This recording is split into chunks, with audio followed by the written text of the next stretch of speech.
This is Isabelle Gottfried, née Ray, daughter of Yetta Josephsberg Ray and David Ray, talking in the Vasiliki restaurant where I'm having dinner with my daughter Blanche, known as Sasha. This is June the 22nd, 1992. We're in Berkeley. I've just finished my annual stay at the Shattuck Hotel and also visiting family and attending an elder hostel. The purpose of this is to give some of the family genealogy. I'll start with my father, about whom I don't know very much. He came from the city of Lemberg, which in Austria, which is now known as Lvov, and is in part of, I don't know what Russia is, but it's known as Russia. I don't know how many children there were in his family, and I suspect his father may have been a carpenter because he became a carpenter, as did one of his brothers, known as Morris. My father was born in 1878.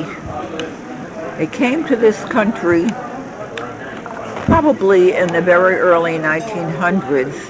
I know that he had stopped in England and spent some time there before he moved on to this country.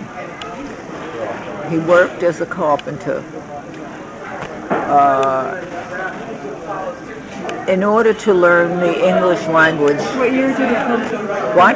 What year did he come to this country? I don't know the exact date. I figured he may have been about 20 years old, so that would be the early 1900s. Maybe late 90s, 1890s, I'm not sure. Since he traveled to England, he was probably mature. You know, he wasn't a kid. In order to learn the English language better, he went to an instructor who taught him how to speak English, who happened to be a neighbor of my mother, who at that time was about 18. He was in his late 20s, and his instructor was teasing him about getting married. He saw my mother sitting outside on the steps of her home and said, if I could meet a girl like that, I'd get married. And so it came about. He had a brother, Morris, who was a bachelor, who spent some time in Hollywood, California, doing carpentry work on the sets of the Hollywood movies, but I guess he didn't find it very fulfilling, so he came back east and visited with various members of the family. He lived mostly in the Bronx, near where his sister, known as Chana, lived. Her married name was Firing. I've forgotten her husband's first name, but the family's name was Firing. She had several children, among them a set of twins, a boy and a girl. The boy became a lawyer, and the girl was a professional dancer. I can't remember the names of the other members of the family. I know there were a couple of boys. I don't know if there were any other girls. I think there were. Another brother was Hyman, who married a woman with a son, and then her name was Ruth. They had two children.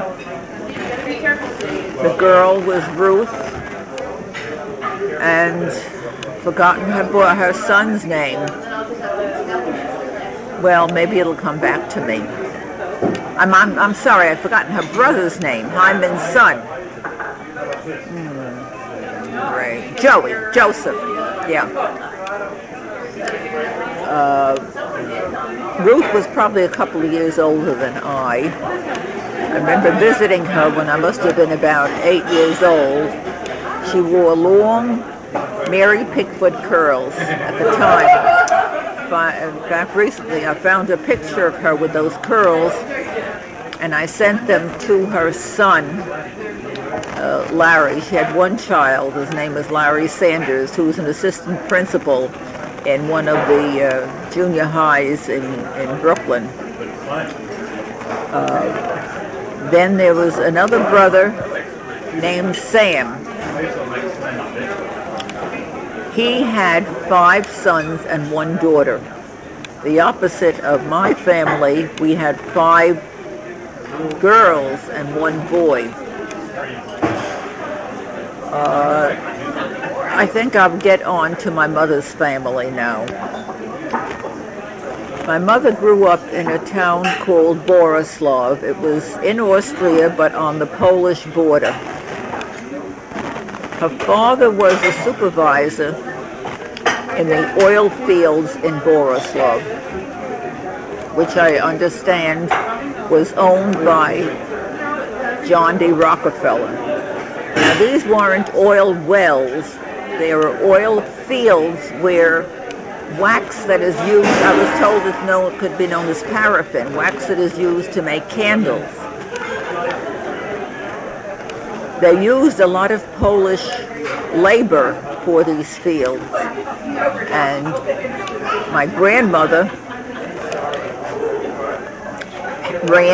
was like an inn.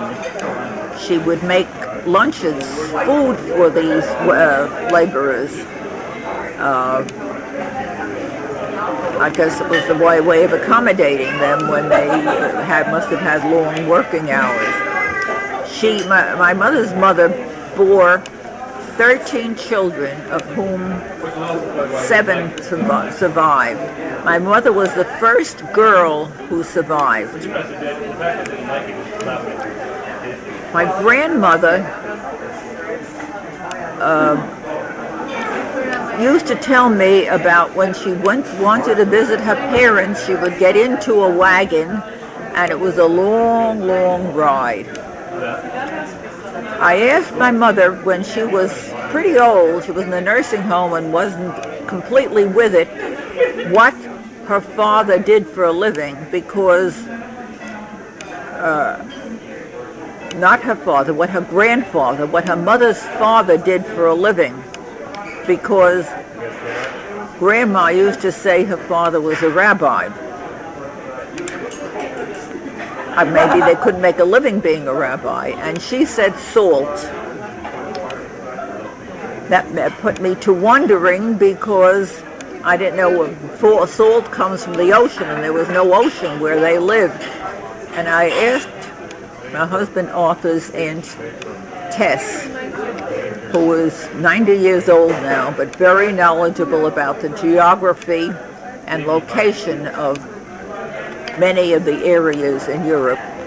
And she told me that they had salt mines in the Carpathian Mountains, and most likely my great-grandfather was a salt dealer. I doubt very much that he was a miner, but he probably dealt in salt.